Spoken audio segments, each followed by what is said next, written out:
पहराको फूल शीर्षकले पनि केही कुरा बोलेको जस्तो लाग्छ हैन। जीवन फुल्न पहरामा जस्तै कठिन छ, सफलता प्राप्त गर्न पनि त्यतिकै कठिन छ, सहज छैन। त्यसैले असहजतामा नै फुल्यो भने बल्ल त्यो फूल मुस्कुराउन सक्छ भनेर मैले आफ्नै तरिकाले यसलाई पहराको फूल शीर्षक दिएकी हुँ।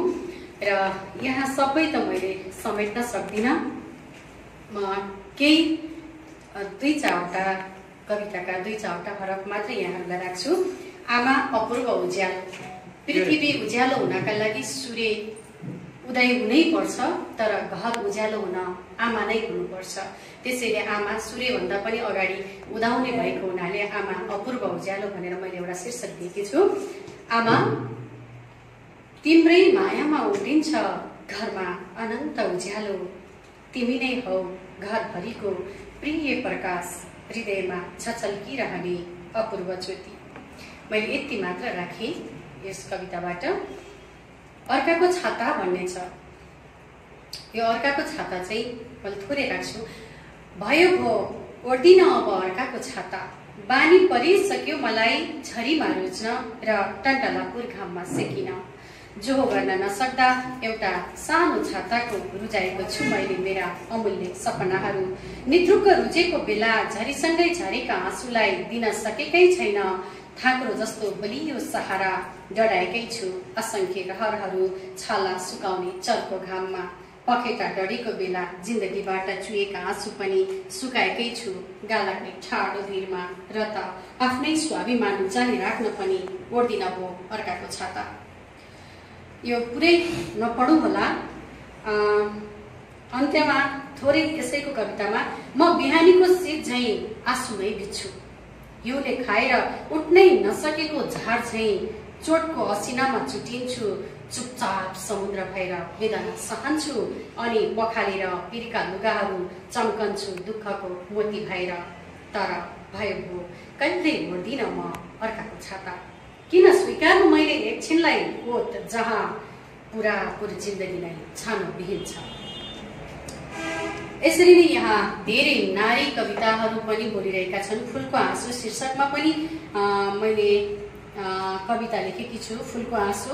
आँसु पिउँदै हाँसोको पसल अघिल्तिर उभिएर फुलिरहेका छन् फुलहरू आँसुका दहहरूमाथि भनेर राखेकी छु भने यस्तै हाम्रो समाजमा विभेद छ।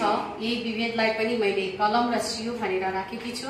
एउटा पर्खाल कविता छ। धेरैले यो पर्खाल कवितालाई मैले एउटा दृष्टिकोणबाट लेखेको कविता, यहाँ मेरा धेरै पाठकीय टिप्पणीहरूमा यो कवितालाई फरक फरक दृष्टिकोण आइरहेको छ। यहाँहरूले पनि त्यसरी नै फरक दृष्टिकोण पाउन सक्नुहुन्छ। कतिले जातीय अन्तर पाउनु भएछ, कतिले नारी र पुरुष बीचको अन्तर पाउनु भएछ, कतिले चाहिँ माया प्रेमको बीचको अन्तर पाउनु भएछ। यो पर्खाल यहाँहरूमाझ पर्खाल सम्बन्धका रेखा जोड्दै यो जीवन एउटा स्वस्तिक चिन्हमा रूपान्तरण गरौँ भन्थे। दुर्भाग्य हाम्रो पर्खाल बनिदियो बीचमा, तिमी भित्र म बाहिर। भेटको अपेक्षाले पर्खाल जता ढले पनि हामी मध्ये एकजनालाई छोप्ने छ, चल्नै नसक्ने गरी अठ्याउने छ, उठ्नै नसक्ने गरी अठ्याउने छ, उठ्नै नसक्ने गरी। यो छोटो कविता थियो। यस्तै उखुघारी भनेर चाहिँ राष्ट्रिय कविता भन्न रुचाउँछु म यसलाई, किनभने यहाँ नारीलाई पनि सम्बोधन गरिएको छ उखुघारीमा र राष्ट्रलाई पनि सम्बोधन गरिएको छ। गोरेटो भनेर जीवन, आफ्नो जीवन एउटा गोरेटो हो। जीवन हिँड्ने गोरेटो पनि ढुङ्गेको छ पहरामा, चिप्लिएको छ दुविधाको झरीमा परेर। मनमा कतै आँखा र हाँगा र अखेटा पनि छैनन् समाउन र टेक्नलाई भनेर यसरी सुरुवात गरेकी छु मैले। छुट्न मन नहुँदा नहुँदै भनेर पनि लेखेकी छु मैले यहाँ। छुट्न मन नहुँदा नहुँदै यो निखिल ब्रह्माण्डमा आफ्नै केन्द्रबाट अन्तरिक्षमा उछुटिएका एक्लै यात्रारत ताराहरू जस्तो तिमीलाई सम्झिएर एक धरती पुरै रोई। आफ्नै अन्धकारको अक्षमा चन्द्रमा चाहिँ घुमिरहे तिम्रा प्रिय सम्झनाहरू भनेर मैले यसरी लेखेको छु।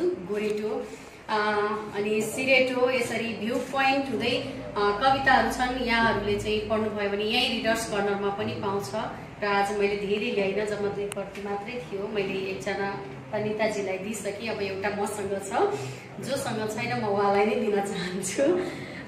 गुन्द्रुक भन्ने कविता धेरैले मन पराउनु भएको छ। यो के कविता रे पनि? गुन्द्रुक, हजुर। गुन्द्रुक भन्ने कविता पनि धेरैले मन पराउनु भएको छ।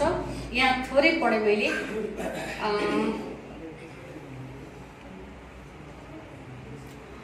जिन्दगी पुरिनु पर्दो रहेछ कति कति खाल्डाहरूमा।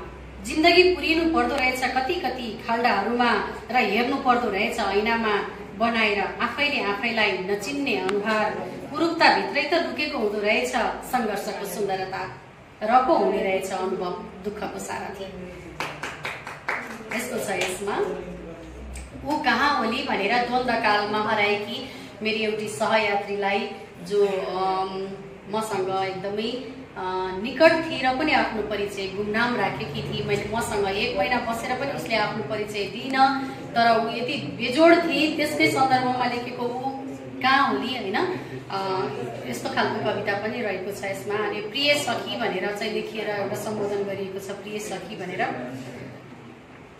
म अब 1-2टा छोटो कविताहरू यहाँहरू माझ राखेर बिदा हुन्छु, किनभने समय मैले धेरै लिन नि हुँदैन।